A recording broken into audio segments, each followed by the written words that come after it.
वृंदावन बिहारी लाल की जय। राधा रानी की जय। श्री गुरुदेव भगवान की जय। श्री राधे राधे। भक्ति प्रश्नोत्तरी कार्यक्रम प्रारंभ किया जा रहा है। आइए हम भक्ति संबंधित प्रश्नों को श्रवण करें। श्री राधे राधे गुरु जी, आपके श्री चरणों में कोटि कोटि दंडवत प्रणाम। कैलाश भारद्वाज गुरु जी, इनका प्रश्न है, अगर कोई व्यक्ति जीवन भर पाप ही पाप करता है, कोई भी पुण्य या सत्कर्म नहीं करता है, अंत समय में मरते वक्त किसी भी कारण से अगर भगवत नाम ले ले तो उसकी क्या गति होती है? श्री राधे राधे। ये साधन साध्य तो हो ही नहीं सकता है। जो प्रश्न किया गया है ये साधन साध्य कदापि नहीं है। अंत में भगवान का नाम कोई जानबूझ करके पापी व्यक्ति नहीं करता है, बल्कि कोई संत की कृपा हो तो हो सकता है। किसी संत की कृपा से तो किसी को भी भगवान नाम उच्चरित हो सकता है, लेकिन वास्तविकता यह है कि जो बहुत पुण्यात्मा होते हैं, सत्कर्म करने वाले होते हैं, उन्हीं को भगवान की भक्ति अच्छी लगती है। पापी को भगवान की भक्ति अच्छी नहीं लगती। पापवंत कर सहज स्वभाव, भजन मोर तेहि भाव न काऊ। भगवान श्री राम जी ने कहा है इस बात को। भगवान श्री राम जी ने विभीषण की शरणागति के प्रसंग में कहा है कि विभीषण तो भक्त है, वो भजन करना चाहता है, इसका मतलब पापी नहीं है वो। तो पापी जो होता है वो भजन नहीं करना चाहता। मुख्य लक्षण है कि भजन नहीं करना चाहता, इसका मतलब पापी ज़्यादा है। ज़्यादा पाप होंगे तो भजन करना ही नहीं चाहता वो। तो अंत में उसके मुख से सदा तद्भाव भावितः, भगवान ने गीता जी के 8वें अध्याय में कहा है, अंतकाले च मामेव स्मरण मुक्त्वा कलेवरम ये प्रयाति त्यजन देहम स याति परमाम गतिम यम यम वाप स्मरण भावम त्यजत्यन्ते कलेवरम तम तमेवैति कौन्तेय सदा तद्भाव भावितः। भगवान ने कहा अर्जुन से कि जो सदा जिस भाव में भावित होता है, अंत में वही उसको स्मृति में आती है बात। सदा जिंदगी भर पाप किया है तो पाप की बात अंत में याद आएगी। इसलिए सदा पाप किया है तो अंत में भगवान को स्मरण नहीं करेगा वो। हाँ, कोई विशेष परोपकारी संत हो जो जबरदस्ती उसको याद करा दें भगवान की, वो बात अलग है, वो एक्सेप्शन है, अपवाद है। सिद्धांत में नहीं आएगा। सिद्धांत में तो यही है कि पापी ज़्यादा है तो भजन नहीं करेगा वो। लेकिन कोई संत की कृपा हो तो अंत में ऐसा कल्याण हो सकता है, और संत की कृपा से सब कुछ हो सकता है, इसलिए उसका उद्धार भी हो सकता है। और यदि संत की कृपा नहीं मिली तो बहुत पापी व्यक्ति कभी भजन नहीं कर सकता है। श्री राधे राधे। इनका अगला सवाल है, एक ही स्वप्न का बार बार आना और स्वप्न में जो लोग दिखाई देते हैं या जो घटनाक्रम में दिखाई देता है, जो दृश्य दिखाई देते हैं, वही हर बार दिखाई देता है वही स्वप्न में, तो इसका क्या पूर्व जन्म से कुछ लेना देना क्या है? हाँ, पिछले जन्म का मन का अभ्यास है। क्योंकि मन जो आज है यही मन जब कुत्ता बिल्ली चूहा कीड़े मकोड़े इन शरीरों में जाना पड़ा था पहले, तब भी यही मन था। अरबों खरबों वर्ष पुराना है मन। शरीर तो 10-20 साल 50 साल 100 साल का है, लेकिन मन नया नहीं, मन बहुत पुराना है और पुराने रंगों में रंगा हुआ है, इसलिए उसकी आदत जल्दी छूटती नहीं है। तो वो उसका स्वभाव पिछला पड़ा हुआ है, तो नहीं करता है जो गड़बड़ी तो सपने में आ जाता है उसको। जैसे सत्संग के प्रभाव से वो सुधार किया अपना, सत्संग के प्रभाव से उसने गंदगी छोड़ दी, लेकिन पिछली गंदगी उसके मन की जो है वो स्वप्न में आती रहती है। वो बताती रहती है कि पहले तुम ये थे, आप सुधर रहे हो, प्रभु की कृपा है, गुरु कृपा संत कृपा है, लेकिन अभी तुम्हारा सपने का संसार शुद्ध नहीं हुआ है। तो सपने का संसार शुद्ध हो जाएगा तो स्वप्न में भगवत दर्शन, संत दर्शन, भक्त दर्शन, गौ माता का दर्शन, ईश्वरीय चीज़ें आएंगी। और जब स्वप्न में गंदगी आ रही, इसका मतलब सपने का संसार साथ भूतकाल अभी गंदा जो असर डाल रखा है उसको रिमूव करने के लिए और मेहनत करनी पड़ेगी। श्री राधे राधे। मंजू सिंह गुरु जी, इनका प्रश्न है, मैं विश्वनाथ भगवान का पर्द का शिवलिंग घर के मंदिर में रखी हूँ। मैं मंदिर जाकर रोज पूजा नहीं कर पाती हूँ, तो क्या घर में शिवलिंग रखने का कोई दोष लगेगा? यदि आप शिव भक्त हैं तो दोष नहीं लगेगा। भक्ति पूर्वक अर्थात श्रद्धा पूर्वक उनकी सेवा करिए तब दोष नहीं लगेगा। और आपने घर में रखा है, कभी उनके पूजन न करें, कभी उनको स्नान न कराएं, कभी भोग न लगावें, तब जरूर दोष लग जाएगा।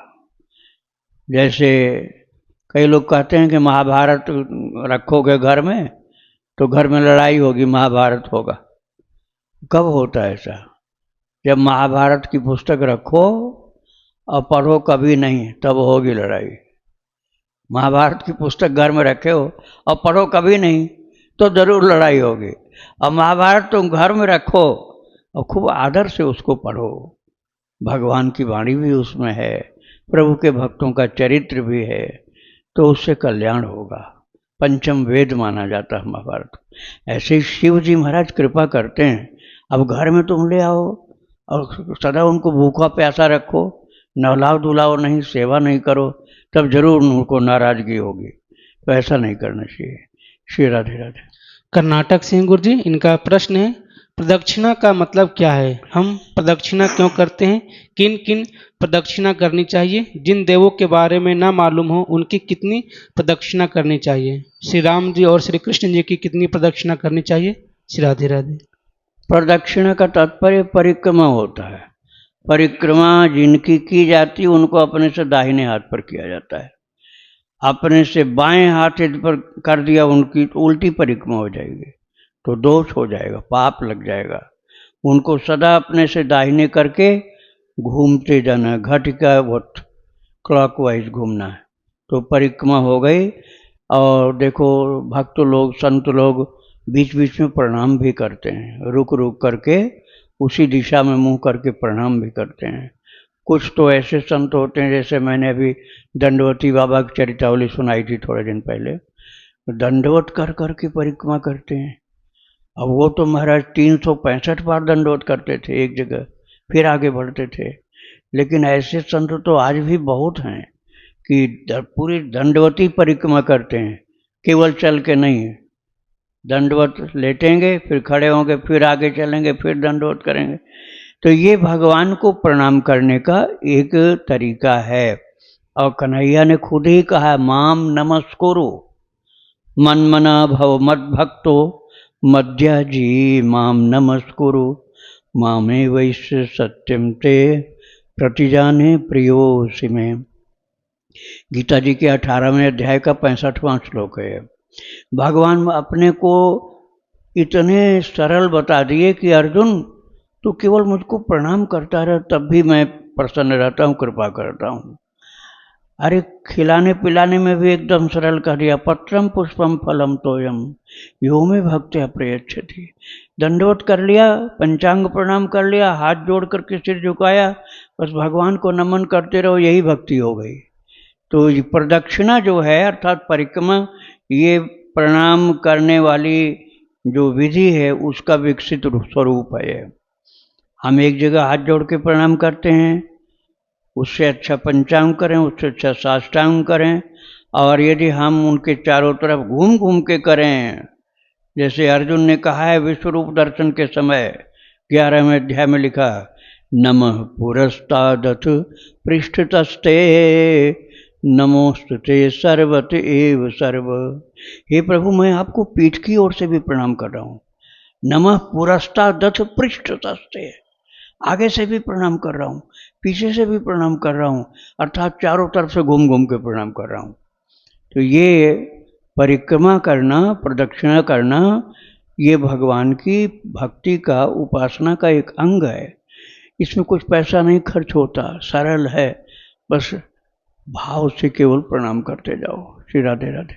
इनका प्रश्न था गुरुजी कि श्री कृष्ण जी की और राम जी की कितनी प्रदक्षिणा करनी 4 चाहिए? परिक्रमा, वैष्णव मंदिरों की 4 परिक्रमा होती है।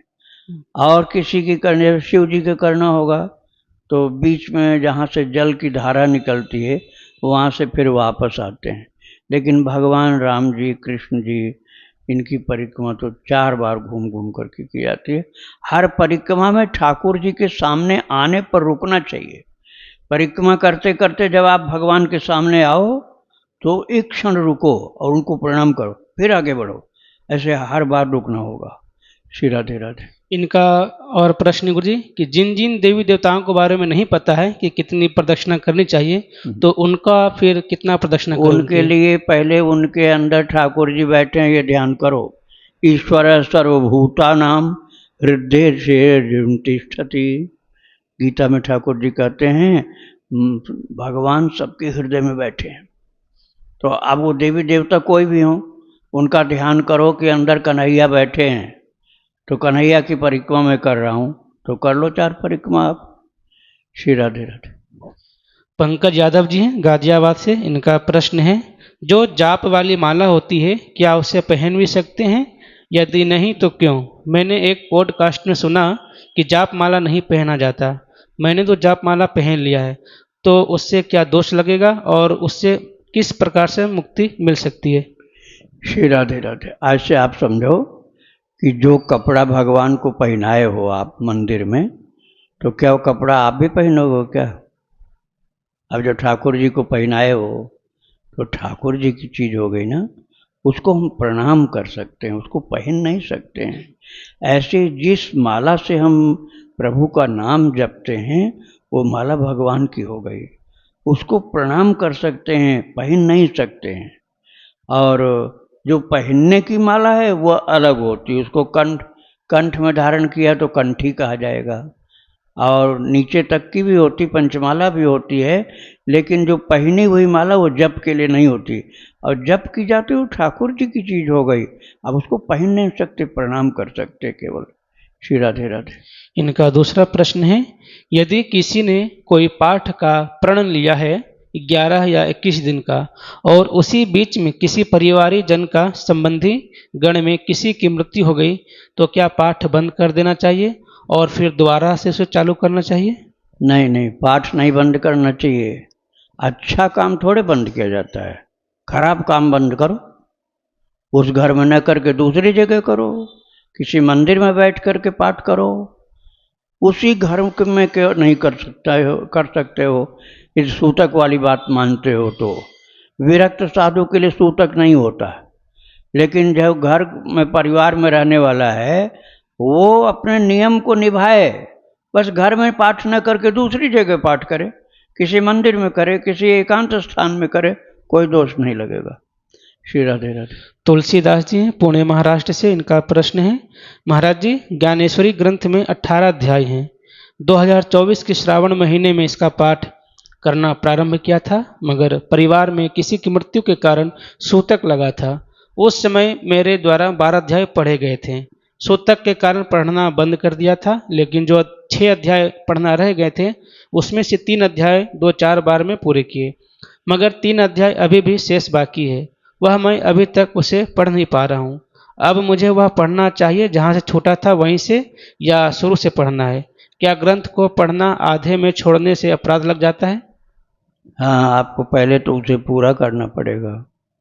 पहले तो ग्रंथ को पूर्ण करो, जहाँ से छूटा है वहाँ से आगे चलो, और उसके बाद फिर शुरू से पढ़ो। तो वो संपूर्ण पाठ तो तभी होगा जब शुरू से आखिर तक करोगे, लेकिन जो छूटा उसको भी पूरा करना आवश्यक होता है। जैसे गिरिराज जी की परिक्रमा करते हैं, गोवर्धन जी की या 84 कोस परिक्रमा हो, तो आप थक गए या कोई बाधा आ गई तो छूट गया परिक्रमा का कार्य, आपका वहीं स्थगित हो गया, तो कभी फिर समय निकाल करके उसको पूरा करना चाहिए, अधूरा नहीं छोड़ना चाहिए। ऐसे ग्रंथ पाठ का भी नियम होता है। श्री राधे राधे। देवेंद्र जी हैं दिल्ली से। इनका प्रश्न है, महाराज जी मैं जब सपना देखता हूँ, कई बार मेरे गुरुजी स्वप्न में आते हैं, पर चेहरा किसी और का होता है, या कई बार पूरी शरीर किसी और की होती है, पर हमको पता होता है कि गुरुदेव ही हैं। तो ये कोई आम सपना होता है या फिर गुरुदेव सच में आए हुए होते हैं? देखो भाई, ये स्वप्न जो होता है ना, ये हमारे मन का दर्पण होता है। वो दर्पण हमें दिखाता है कि आपका मन कहाँ पहुंचा हुआ है। यदि गुरु भक्त हो तो गुरु जी का स्वप्न आना कल्याणकारी है, इसमें कोई दोष नहीं है। हाँ, सांसारिक चीज़ें स्वप्न में आती है तो हमारा मन अभी बिगड़ा हुआ, संसार में फंसा हुआ है। लेकिन गुरु का स्वप्न आता है, संत का दर्शन होता है, भगवान का दर्शन होता है, भगवत पार्षदों का मंदिर का दर्शन होता है, तुलसी मैया का दर्शन होता है, गंगा जी का दर्शन होता है, तो समझ लो आपका मन भक्ति में लगा हुआ है, भगवान की ओर बढ़ रहा है। भगवान के जो मुख्य मेन भक्त होते हैं ना, बड़े ऊंचे भक्त, सिद्ध पुरुष, तो वो लोग रूप परिवर्तन करके भी दर्शन देते हैं और पहचानना मुश्किल होता है, कभी किस रूप में आते हैं, कभी किस रूप में आते हैं। ये सिद्ध पुरुषों की बात है, सामान्य व्यक्ति की बात नहीं होती है। तो वो सामान्य व्यक्ति इसलिए उनको पहचान नहीं पाता है क्योंकि बड़ी ऊंची स्थिति होती है। वो राम मंगल दास जी महाराज अयोध्या में घूम रहे थे, तो वहाँ उन्होंने देखा एक कुत्ता आ रहा था। अब उसको तो किसी ने डंडा मारा था कुत्ते को, लेकिन वो कुत्ता नहीं था, वो ये कोई योगी थे। राम मंगल दास जी महाराज ने प्रणाम किया, हाथ जोड़ के कुत्ते को प्रणाम किया, और प्रणाम करते ही प्रकट होकर दर्शन दिए। उन्होंने कहा आप तो हमको पहचान रहे हैं, आपसे हम क्या छिपाव करें। बोले महाराज आपके पैर में चोट लगी, कैसे लंगड़ा रहे थे। बोले हर कोई तो नहीं पहचान सकता ना, अब एक आदमी तो मुझको पहचाना नहीं, आपकी दृष्टि महान इसलिए पहचान लिए, तो उसने मुझे डंडा मार दिया था पैर में, इसलिए लंगड़ा रहा हूँ। तो देखो जो भगवान के धाम होते हैं, जैसे अयोध्या जी, वृंदावन धाम, चित्रकूट धाम, जगन्नाथपुरी, जनकपुरी, इनमें सिद्ध लोग भी वेश बदल के घूमते हैं। जो ऊंचे सिद्ध पुरुष हैं वेश बदल के घूमते हैं, पहचानना मुश्किल होता है। लेकिन ये जो उन्हीं की कैटेगरी का कोई महापुरुष आएगा वो पहचान लेता है वो, जैसे राम मंगल दास जी का मैंने बताया। तो हम लोग सामान्य व्यक्ति तो नहीं पहचान सकते, किंतु ये मन में रखना चाहिए कि कहीं ये महापुरुष न हो, कहीं ये सिद्ध पुरुष न हो, इनका अनादर हमसे न हो जाए, किसी प्रकार से इनका अपमान न हो जाए। ऐसा विचार करके तिरस्कार न होने पाए बचना चाहिए, सत्कार कर सकें, प्रणाम कर सकें, करते रहना चाहिए। श्री राधे राधे। पीयूष जी है अम्बाला हरियाणा से, इनका प्रश्न है, मुझे बहुत से संतों में, भक्तों में दोष दर्शन होता रहता है, आप में नहीं होता, लेकिन जैसे और अन्य संत हैं उनमें दोष दर्शन होता है, तो क्या इससे कोई हानि है, अपराध है, अगर है तो इससे छुटकारा कैसे मिले? हाँ, ये बहुत गलत आदत है भाई। संत में दोष नहीं देखो, अपने में दोष देखो। अपने में जो कमियां हैं वो हम भूले रहते हैं, ये साधक के लिए उपयुक्त नहीं है। अपनी कमी को याद करो कि हमारे अंदर क्या गड़बड़ी है, तो सुधार करोगे। अब संतों के अंदर कमी ढूंढने लग गए तो समझ लो कि तुमने पाप इकट्ठा करना शुरू कर दिया। संतों के अंदर की महानता को देखने की कोशिश करो। संतों के अंदर जो भक्ति है भगवान की, अरे उनके अंदर ठाकुर जी लीला कर रहे हैं, उसको देखो। भगवान उनको प्यार करते हैं, संतों को खुद संभालते हैं। करऊं सदा तेहि के रखवारी, जिम बाल कहीं राख महतारी। जैसे छोटे बच्चे की रखवाली माँ करती है, ऐसे संतों भक्तों की रक्षा भगवान करते हैं। अब उनको हम बुरा मानने लग जाएंगे तो भगवान भी नाराज होंगे, क्योंकि आपके बच्चे को कोई बुरा कहे तो आपको अच्छा नहीं लगेगा। कोई माता अपने बच्चे को गोद में लेके गई हो किसी के यहाँ और उस बच्चे को लोग गंदा बोलने लग जाएं तो माता का दिल दुख जाएगा। तो ऐसा नहीं करना चाहिए। संत तो भगवान के बच्चे हैं, इसलिए उनके अंदर कमी मत ढूंढो। ढूंढना ही है तो अपने अंदर की कमी ढूंढनी चाहिए। श्री राधे राधे। इनका दूसरा प्रश्न है, गुरुजी मुझे कभी कभी इतना भाव विभोर हो जाता हूँ मैं कि श्री राधा नाम जप करता हूँ, राधा नाम का लेखन करता हूँ और हर समय चिंतन करता हूँ। कभी कभी इतना ज़्यादा भाव में हो जाता हूँ कि मुझे अपने शरीर की होश ही नहीं रहती है। रोना, तड़पना, चिल्लाना कि मुझे श्री जी कब मिलेंगे। कभी कभी मन में ऐसा होता है कि तड़पने वाला भाव को छोड़ो, नाम जब भी बस जबरदस्ती करना पड़ता है। कभी कभी भाव ज़्यादा हो जाता है कि मन ही नहीं लगता किसी चीज़ में। बस मन करता है कि ऐसे ही दिन रात रोता रहूं, तड़पता रहूं, हा राधा पुकारता रहूं। हाँ, तो ये बड़ी कृपा है आपके ऊपर, जो सत्वगुण का प्रभाव, सत्वगुण का प्रभाव जब बढ़ता है तो भक्ति बढ़ती है।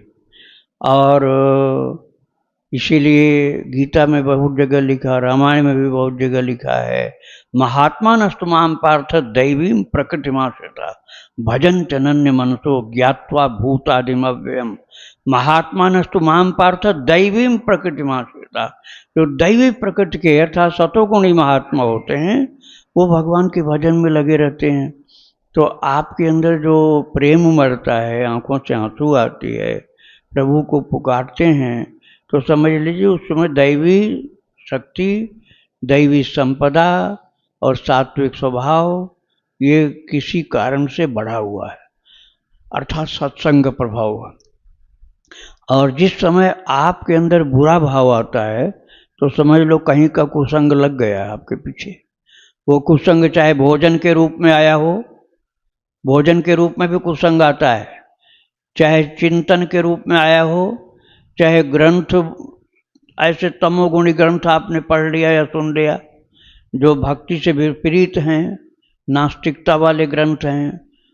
तो जो नास्तिकता को बढ़ाने वाली चीज़ें हैं, संगति है, चाहे खान पान है, चाहे आँखों से देखते हैं वो दृश्य हैं, तो उनके कारण से भजन का प्रभाव कम हो जाता है।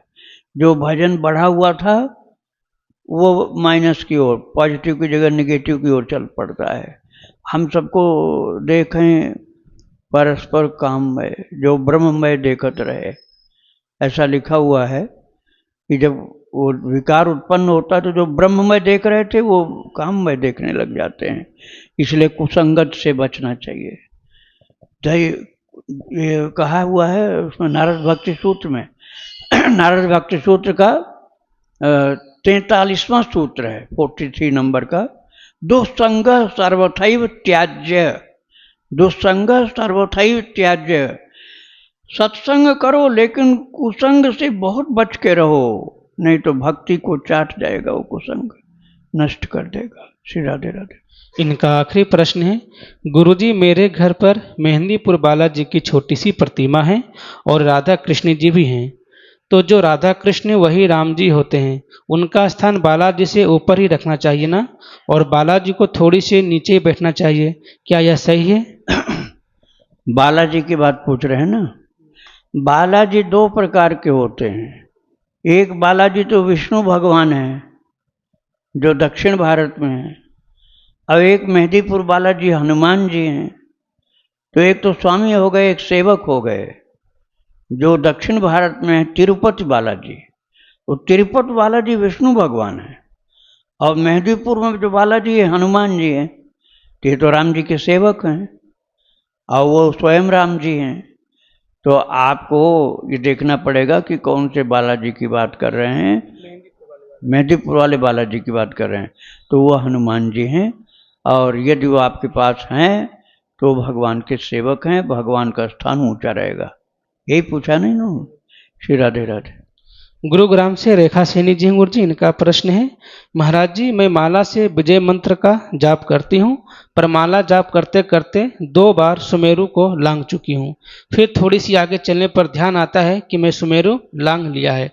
फिर मैं माफ़ी मांगकर दोबारा से माला जप शुरू कर देती हूँ। बहुत ध्यान से नाम जप करती हूँ, फिर भी गलती हो जाती है, मैं क्या करूँ? महाराज जी आंखें बंद करके मंत्र का जाप करती हूँ, फिर पता नहीं नींद में या ज़्यादा ध्यान में चले जाने पर यह गलती होती है। तो आप ऐसा क्या करिए कि जब सावधानी से जप करिए तब तो माला से करिए, बाद में काउंटर से करो। काउंटर उंगली में फंसाकर जप करते हैं ना, उसमें उल्लंघन वाला कोई दोष नहीं होता। तो जब आपका अभ्यास ऐसा नहीं बन पाया कि सुमेरु का उल्लंघन नहीं करना चाहिए, तो आप गिनी चुनी माला तो करो तुलसी की माला से, और जब लापरवाही में जप होता है तब काउंटर से करो। सावधानी से करो तब माला से करो। श्री राधे राधे। इनका दूसरा प्रश्न है, महाराज जी मुझे सिर्फ मेरे राधे श्याम चाहिए, मैं क्या करूं उसके लिए? मैं अपनी बात उन तक कैसे पहुंचाऊं? मैं राम नाम का 1.25 लाख का लेखन भी कर लिया है और आगे भी कर रही हूं। अरे उन तक पहुंचाना नहीं पड़ता है, वो बिन पहुंचाए ही जानते हैं। तो चींटी के पग नूपुर बाजे सो भी साहब सुनता है। चींटी के पग नूपुर बाजे सो भी साहब सुनता है। तो आपकी बात आप वहां तक पहुंचानी नहीं पड़ेगी, किसी के माध्यम से नहीं, वो बिन पहुंचाए ही सब जानते हैं। आपके अंदर प्रेम उत्पन्न होगा, जितना आप जानते हैं उससे ज़्यादा भगवान जानते हैं आपको। कुछ नहीं करना पड़ेगा, आप बस उनसे प्रेम करो। इसके लिए, उस प्रेम की उत्पत्ति के लिए है प्रेमियों का चरित्र श्रवण करना, ये मुख्य साधन है। प्रेमी अर्थात भगवान के भक्त। भगवान के भक्त चाहे वो गृहस्थ हों चाहे साधु हों, उनका चरित्र श्रवण करने से भक्ति बढ़ती है, प्रेम बढ़ता है। और बिनु प्रेम के भगवान कभी नहीं मिलते हैं। मिलहिन रघुपति बिनु अनुरागा। बिना अनुराग अर्थात बिना प्रेम बढ़े भगवत प्राप्ति कहाँ संभव है? तो आपका प्रेम बढ़ता जाएगा, ठाकुर जी निकट आते जाएंगे अपने आप। आपको कुछ कहना नहीं पड़ेगा, वो सब जानते हैं। श्री राधे राधे। श्री सीताराम महाराज जी। सीताराम। महाराज जी, हम हमारे गुरु के प्रति प्रेम कैसे बढ़ाए और शरणागति का भाव कैसे बढ़ाए? शरणागति के लिए नारद पांचरात्र में लिखा हुआ है 6 लक्षण। क्या है? अनुकूल से संकल्प। गुरुदेव और भगवान के अनुकूल चलने का मन में दृढ़ भाव हो, अनुकूल से संकल्प। प्रातिकूल से वर्जनम, और जो उनकी विपरीत दिशा में हमको ले जाने वाली चीजें हैं उनका वर्जन करो। अनुकूलता वाले को दृढ़ संकल्प करो पकड़े रहने का, और प्रतिकूलता वाली चीज़ों को छोड़ते जाओ। अनुकूल से संकल्प, दूसरा प्रातिकूल से वर्जनम, तीसरा रक्षिष्यतीत विश्वास हो। और हमारे गुरुदेव हमारे भगवान हमारी हमेशा रक्षा करते हैं, ये विश्वास रखो। ये तीसरी चीज हो गई। गोप्तृत्व वर्णम तथा, और जो हमारी भक्ति है, जो हमारी निष्ठा है, जो भाव है, उसको छिपा कर रखेंगे। वो अंदर की बात अंदर ही रखेंगे, सबको बताएंगे नहीं। चौथी बात हो गई। और कार्पण्य भाव, षड्विधा आत्मनिक्षेप। कार्पण्यम षड्विधा शरणागति। आत्मनिक्षेप का तात्पर्य है कुछ भी बचा कर नहीं रखेंगे, पूरी की पूरी शक्ति से सेवा में लग जाएंगे। जो भी भगवान ने हमको दिया है, रुपया पैसा धन दौलत बुद्धि विद्या विवेक समझदारी, जो भी साधन जो भी हमको प्रभु की कृपा से प्राप्त है, वो सब के साथ पूरा पूरा समर्पित होकर उनकी सेवा में हम लग जाएंगे। इसको बोलते हैं आत्मनिक्षेप, अर्थात सर्वस्व समर्पण। कार्पण्यम, और इसके बाद भी ये अपने मन में रखेंगे कि हमारे बस का कुछ नहीं था, किया सब भगवान ने। मतलब आपने किया भजन, आपने किया परोपकार, आपने किया काम अच्छा, लेकिन मानो कि गुरुदेव की कृपा से हुआ। गुरुदेव की कृपा से हुआ। मैं नहीं कुछ करने लायक था, मेरे पास शक्ति नहीं थी।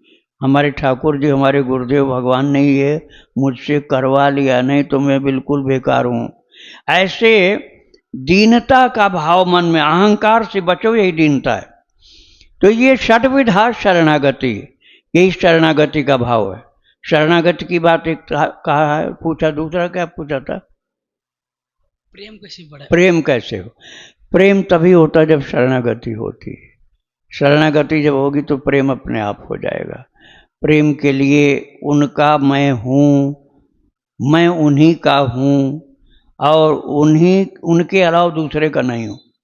एक तो ये मानना कि मैं उनका ही हूँ, और दूसरी चीज़ ये कि उनके अलावा और किसी का नहीं हूँ। ये भाव मन में दृढ़ हो जाए तो प्रेम बढ़ने लग जाता है। श्री राधे राधे। आप साधक वाला प्रश्न कर रहे हैं ना कि हमें क्या करना चाहिए।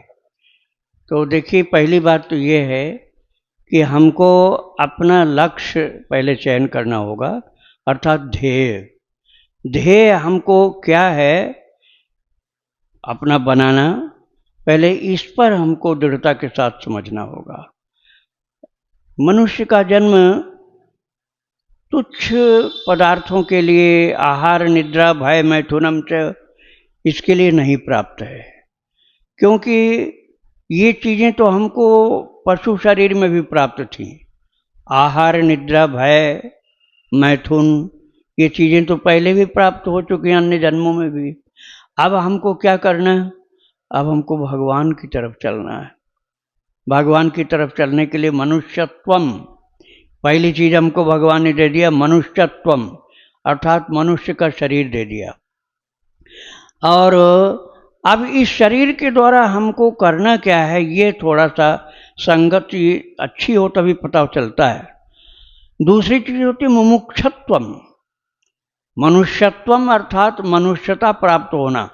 अब ये शरीर ऐसा शरीर है कि नरक सरग अपवर्ग नशेनी ज्ञान विराग सकल सुख देनी, ज्ञान विराग सकल गुण देनी। ये शरीर ऐसा है कि इसके द्वारा नरक भी आप अचीव कर सकते हैं। यदि सावधान नहीं हुए तो नरक में ही जाना पड़ेगा।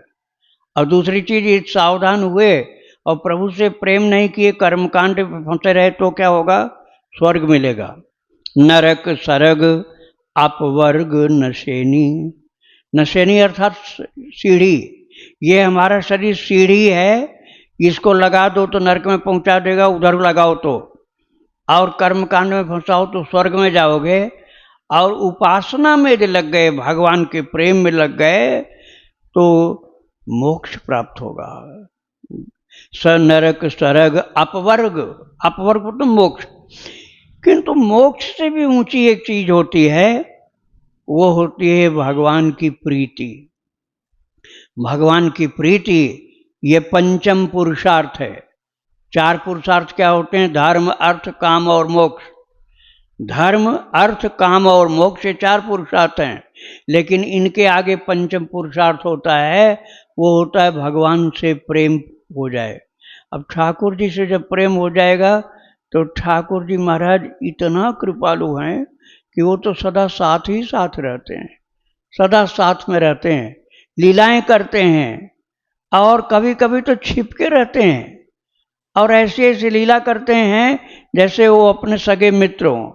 और यदि आपका सेवा का प्रकल्प होगा और आपकी ईमानदारी सच्चाई के साथ होगी और आप बिल्कुल समर्पित भक्त होंगे तो कोई आपको संदेह नहीं करना है, बिल्कुल सच्ची बात है कि आपकी सेवा के उस प्रकल्प में भगवान कभी प्रकट होकर कभी अप्रकट होकर सहयोग करते रहते हैं। एक नाथ संत हुए महाराष्ट्र में, जिनके यहाँ श्रीखंडिया बन करके, श्रीखंडिया नाम के सेवक बन करके ठाकुर जी जल भरते थे, चंदन घिसते थे, सब काम करते थे। ऐसे ही संतों के साथ, साधकों के साथ सच्चाई के हो तो, प्रेम हो भगवान से, तो भगवान सब कुछ करने को तैयार रहते हैं। इसलिए कहा योगक्षेमम वहाम्यहम् अनन्याश्चिन्तयन्तो माम ये जना पर्युपासते तेषां नित्याभियुक्तानां योगक्षेमं वहाम्यहम्। गीता जी के 9वें अध्याय का 22वां श्लोक है। भगवान कहते हैं जो अनन्य भाव से मेरा चिंतन करता हुआ मुझसे प्रेम करता है, उसके योग और क्षेम का भार वहन मैं करता हूँ। योग का तात्पर्य हुआ कि जो चीज़ें उसको चाहिए और अभी उसके पास हैं नहीं, उसके पास अभी नहीं है, और सेवा के लिए उसको चाहिए वो वस्तुएं, तो योग की व्यवस्था अर्थात भगवान प्राप्त करा देते हैं, बिन मांगे प्राप्त कराते हैं। और क्षेम का तात्पर्य होता है जिन वस्तुओं की आवश्यकता है आपके पास है, लेकिन उसकी सुरक्षा की व्यवस्था नहीं है, तो भगवान उसकी सुरक्षा अर्थात तो रखवाली भी करते हैं। जैसे तुलसीदास जी महाराज ने जगत के कल्याण के लिए ग्रंथ लिखा रामचरितमानस, लेकिन उस जमाने में सुरक्षा की व्यवस्था नहीं थी, तो राम लक्ष्मण जी रखवाली करते थे ग्रंथ की, और चोर आया चुराने के लिए, लेकिन ग्रंथ चोरी नहीं कर पाया। वो दोनों रक्षक के रूप में खड़े थे राम लक्ष्मण जी, और जब वो लेके जाने लगा तो उसकी नेत्र जो उसकी दृष्टि खत्म हो गई और फिर पकड़ा गया वो चोर। बाद में भगवान से क्षमा मांगा, तुलसीदास से माफ़ी मांगा, तो फिर उनके ऊपर कृपा हो गई। लेकिन ऐसे रखवाली भी करते हैं भगवान, प्रदान भी करते हैं, सारी सुविधाएं देते हैं भक्त के लिए, और फिर तो उसकी सुरक्षा की व्यवस्था भी करते हैं। एक तो ये अर्थ है। दूसरा ये अर्थ है भक्तों कि आप जब चल पड़ोगे प्रभु की भक्ति के लिए तो आपकी भक्ति की भी रक्षा करते हैं, केवल संपत्ति की नहीं, आपकी भक्ति की भी रक्षा करते हैं। जहाँ जहाँ आपके पतन की संभावना होगी वहाँ वहाँ ठाकुर जी आपको बचाते हैं। इस प्रकार से भक्ति में भी आगे बढ़ाते हैं। तो मनुष्यत्व जब मिल गया, मनुष्य का शरीर मिल गया, तो हमको ये समझना है कि अब करना क्या है।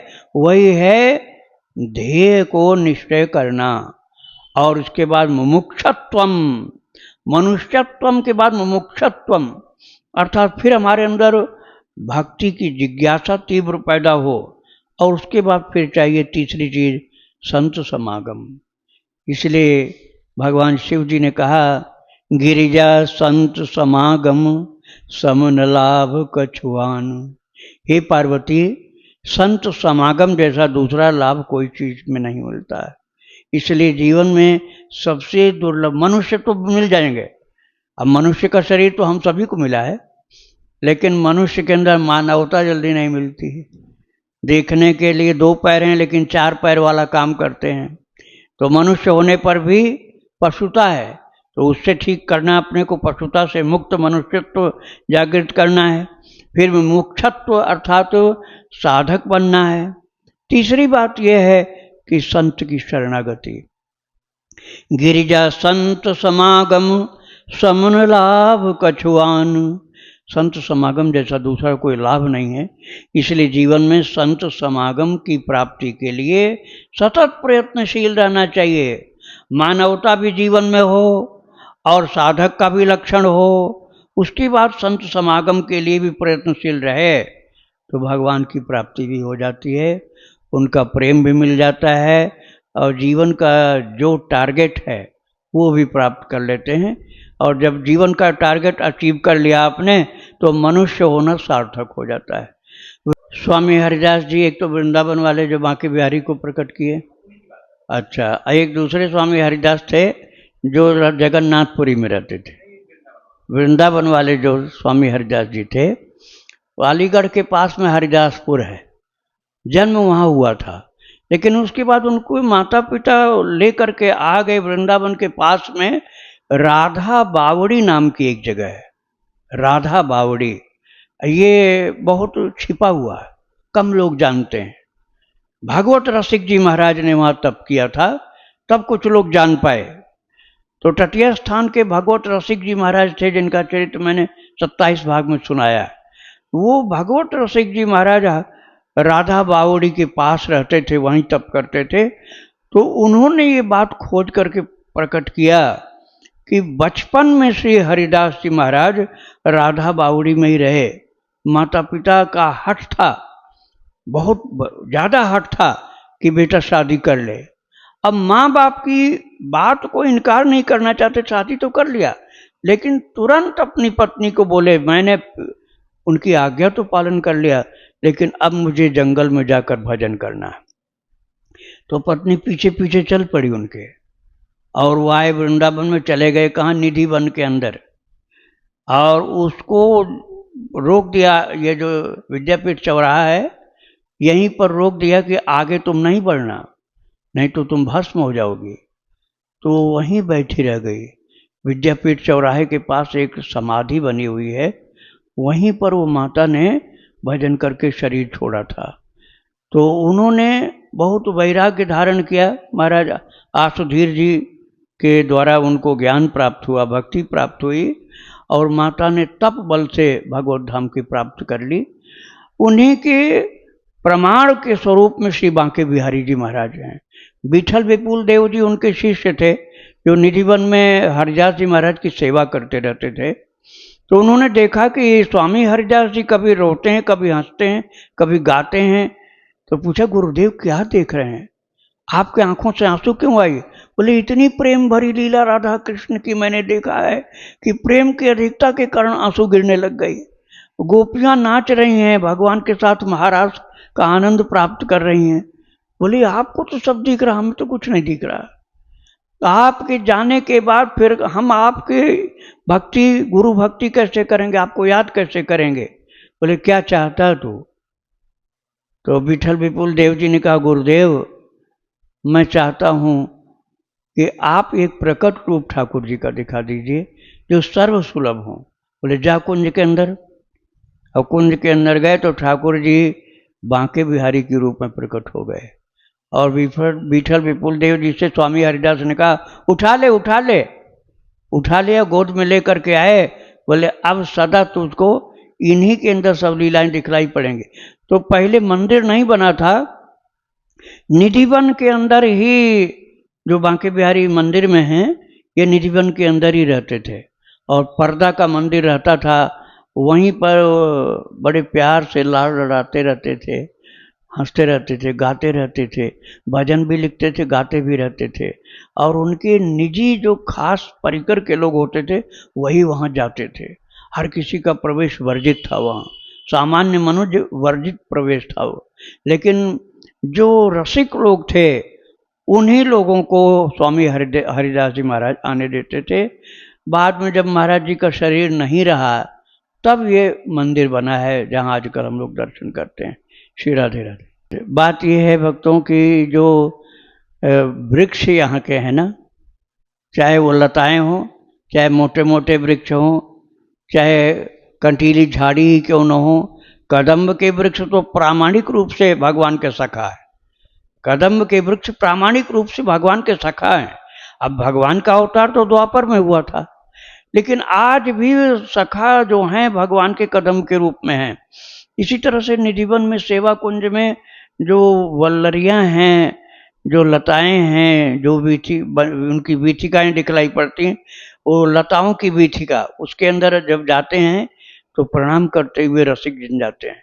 क्योंकि वो जब कन्हैया का रास होता है तो ऋषि हैं पूर्व काल के, और उन्होंने भगवान से प्रार्थना करके ये मांगा था कि हम आपके नित्य धाम वृंदावन में कैसे भी रह सकें। लता गुल्म औषधि के रूप में स्वयं उद्धव जी तक ने मांगा था। तो उन रूपों में, वृक्षों के रूप में, लताओं के रूप में और तमाम पादपों के रूप में, औषधि मतलब जड़ी बूटी, उनके रूप में गोपियाँ भी रहती हैं और पूर्व काल के ऋषि महात्मा लोग भी रहते हैं, और जब चाहते हैं प्रकट होकर के दर्शन देते हैं। हमने सुनाया आपको आनंदमयी माता का चरित्र। आनंदमयी माता की समाधि बनी हुई कनखल में, लेकिन वो उनको एक बार वहीं से भगवान ने दर्शन देकर कहा तुम निधिवन में जाओ वृंदावन। तो आनंदमयी माता निधिवन में आई तो यहाँ एक पत्थर पड़ा हुआ था और आनंदमयी माता की दिव्य दृष्टि थी। तो उन्होंने पत्थर के पास जाकर क्या कहा, तपस्या पूरी हो गई, अब प्रकट हो जाओ। तो पत्थर जो गायब हो गया, एक बहुत जटाधारी संत प्रकट हो गए। बोले किसी कारण से मुझे ठाकुर जी ने यहाँ तप करने के लिए भेजा था और वह आपके आने तक मुझे इसी रूप में रहना था। और फिर वो जटाधारी संत जो प्रकट हुए, जैसे अहिल्या माता प्रकट हुई थी पत्थर से, ऐसे ही प्रकट हो करके निधिवन की रज लगा करके फिर हिमालय पर चले गए। तो यहाँ किस किस रूप में संत रहते हैं पहचानना मुश्किल है। हमको हर जगह प्रणाम करते रहना चाहिए, हर जगह विद्यमान है वो। श्री राधे राधे। वृंदावन बिहारी लाल की जय, राधा रानी की जय श्री गुरुदेव भगवान की जय। श्री राधे।